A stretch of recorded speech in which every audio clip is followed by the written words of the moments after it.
You're watching Daily News on Allnews Nigeria. I am Okwayemi Olubemi. Here are the headlines for today. EFCC boss in trouble as DSS arrests him after suspension. GBAJABIAMILA resigns, begins new chapter as Chief of Staff. Kano governor demolishes symbolic structure built by GANDUJE.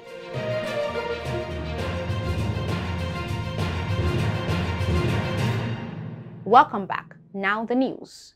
President Bola Tinubu has once again caught another prey as EFCC boss got an unexpected package from the Jagaban on Wednesday. Unsuspecting Bawa on Wednesday, June 14, went for a meeting in Aso Rock. He even smiled for the camera, beaming with smiles, thinking the meeting with Tinubu would be nothing but positive. Well, he got the shock of his life. Tinubu suspended indefinitely Bawa from office on Wednesday. According to a release from the Office of the Secretary to the Government of the Federation, Bawa's suspension is to allow for proper investigation into his conduct while in office. This follows weighty allegation of abuse of office leveled against him. First, it was Emefiele, now Bawa. Who is next? Many are of the opinion that Malami could be next. Bawa's suspension is coming days after Tinubu suspended the central bank governor, Mr. Godwin Emefiele, from office. The suspended chairman of the Economic and Financial Crimes Commission, EFCC, Abdulrasheed Bawa, had a meeting with President Bola Tinubu on Wednesday afternoon, hours before his suspension was announced by the government. Just when the suspended EFCC boss could barely catch his breath and make sense of the situation around him, the Department of State Services, DSS, got him arrested. Abdulrasheed Bawa arrived at the headquarters of DSS at about 9:02 p.m. on Wednesday night, June 14, 2023. A source said is currently being grilled by the operatives of the secret police.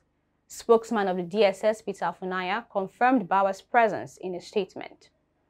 Former President Muhammadu Buhari had in February 2021 nominated Bawa as EFCC chairman. It was thereafter confirmed by the Nigerian Senate. Bawa succeeded former EFCC chairman Ibrahim Magu, who was also suspended and underwent trial on alleged diversion of recovered government assets. The Buhari presidency said Magu's suspension is to allow for unhindered inquiry by the panel investigating allegations of corruption during his tenure as EFCC chairman. Magu, however, denied all allegations against him. The outcome of the President Buhari's inquiry into Magu's tenure as EFCC chairman is yet to be known 2 years after his removal from office. In other news, after 20 years serving in the House of Representatives, the immediate past Speaker of the House, GBAJABIAMILA, resigned his membership of the Green Chamber of the National Assembly. Thank you, Mr. Speaker, honorable colleagues. I will go straight to the point. It is with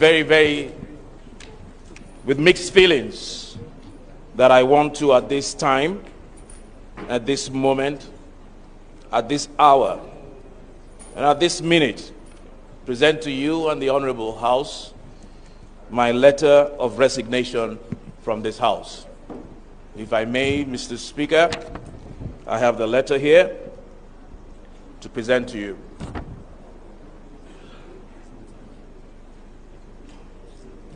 Thank you, Honorable. You may wish to submit.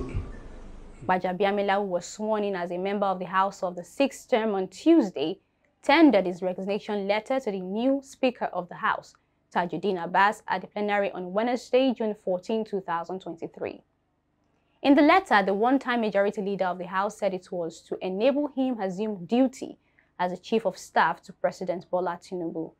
President Tinubu had on Friday, June 2, 2023, appointed GBAJABIAMILA as his Chief of Staff at a meeting with the Progressive Governors Forum, PGF.